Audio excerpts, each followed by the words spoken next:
नमस्कार दोस्तों, अमेरिका के द्वारा 104 अवैध भारतीय प्रवासियों को भारत में डिपोर्ट कर दिया गया है और इसी बात पर जो है भारत का विपक्ष विधवा विलाप कर रहा है और उनका कहना है कि ये एक डिप्लोमेटिक फेलियर है। लेकिन दोस्तों सवाल ये उठता है कि हमारे देश के वो नागरिक जो हमारे देश के कानून लॉ ऑफ द लैंड का सम्मान नहीं करते हैं और गलत तरीके से अवैध तरीके से दूसरे देश में चले जाते हैं, तो उनको क्या भारत के कानून का सम्मान नहीं करना चाहिए या उनकी वजह से आज देश की बदनामी नहीं हो रही है, देश का सिर नीचा नहीं हो रहा है कि अंतर्राष्ट्रीय स्तर पर जो है दूसरे देश के द्वारा हमारे नागरिकों को डिपोर्ट किया जा रहा है, वो भी उन्हीं की गलती की वजह से। दूसरा सवाल ये उठता है, क्या भारत में कानून को कोई फॉलो नहीं करेगा, इसका कोई सम्मान नहीं है कि भारत में जब देखो कोई बांग्लादेशी चला आ रहा है, रोहिंग्या मुसलमान चले आ रहे हैं, भारत के लोग बाहर चले जा रहे हैं। अब इस तरह से अगर देश हमारा फंक्शन करेगा तो हम कैसे ये मान सकते हैं कि यहाँ पर जो लॉ एंड ऑर्डर है वो उसकी स्थिति अच्छी रहेगी, सही रहेगी। और रही बात डिप्लोमेटिक फेलियर की, भारत जो है अगर अमेरिका ने हमारे नागरिकों को डिपोर्ट किया है तो ऐसा पहली बार नहीं हुआ है। 2009 से ही लगातार भारतीय नागरिकों को डिपोर्ट किया जाता रहा है और इसका एक स्टैंडर्ड प्रोसीजर है जिसको हर बार फॉलो किया जाता है। और अमेरिका जो है वो डिपोर्टेशन में जो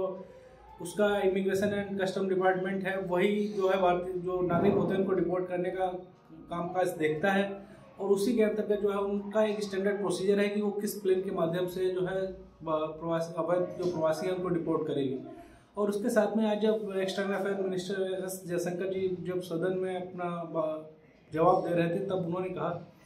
कि ये जो डिपोर्टेशन है सालों से चला आ रहा है और इसकी उन्होंने जो है सारी संख्या भी बताई कि कब किस साल में कितने अवैध भारतीय प्रवासियों को डिपोर्ट किया गया है।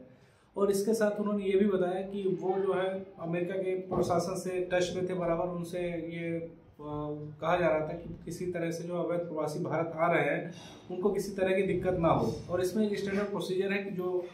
जो पुरुष और जो वयस्क होते हैं उनको जो है बांध कर ही लाया जाता है, लेकिन जो बच्चे और महिलाएं होते हैं उनको किसी तरह का रेस्ट्रेंट नहीं किया जाता है। और कुछ लोग ये एक एग्जांपल दे रहे थे कि जो कोलंबिया के शासक हैं गुस्ताव पेट्रो, उन्होंने अमेरिका के जो प्लेन था वो जब कोलंबिया के अवैध नागरिकों को डिपोर्ट कर रहा था तो उन्होंने उनका अपने देश में आना अलाउ नहीं किया था। यानी अमेरिका का प्लेन जब कोलंबिया के ही अवैध प्रवासियों को लेकर आया तो उन्होंने उसको उतरने नहीं दिया। उसके बाद अमेरिकी जो प्लेन था वो वापस चला गया।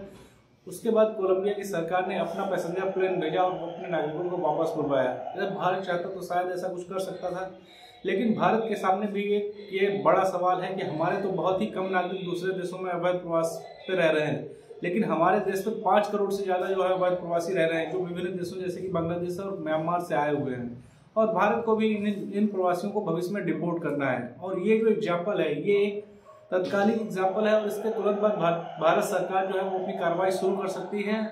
और ये भी देखने वाली बात है कि आज जो लोग इस बात के लिए अपना रोना धोना कर रहे हैं कि जो भारतीय अवैध प्रवासी हैं उनको गलत तरीके से इंडिया में डिपोर्ट किया गया है, और यही लोग जब भारत से अवैध प्रवासियों को डिपोर्ट किया जाएगा तो यही लोग जो है ये सामने आएंगे और देखना कि यही लोग जो है डिपोर्टेशन का विरोध भी करेंगे। हमारे देश के जो नागरिक अवैध प्रवास पर गए हुए थे, अब सोचने वाली बात यह है कि ये लोग 45 से 50 लाख रुपए खर्च करके अवैध रूप से अमेरिका पहुंचे और उसके बाद जो एक्सटर्नल अफेयर मिनिस्टर है उन्होंने ये भी बताया कि जो अवैध तरीके से लोग वहां पर पहुंचते हैं वो अक्सर जो है क्राइम्स का शिकार हो जाते हैं और गलत ग्रुप्स को ज्वाइन कर लेते हैं।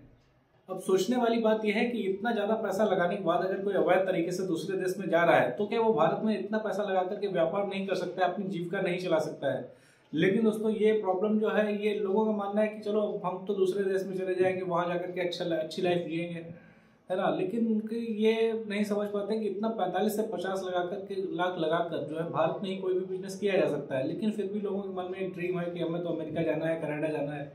वो भी गलत तरीके से। और अमेरिका ने जो डिपोर्टेशन किया है इसका मतलब ये नहीं वो किसी धर्म जाति के आधार पर या किया गया रेसिज्म के आधार पर किया गया है। ये जब इलीगल तरीके से किसी देश में गए हैं तो अमेरिका ने तो ये कहा कि सम्मानजनक तरीके से उनको कम से कम यहाँ डिपोर्ट कर दिया है। दूसरे अगर किसी अन्य देश में अन्य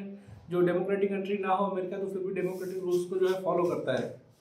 नहीं तो पता नहीं इनके साथ क्या होता है।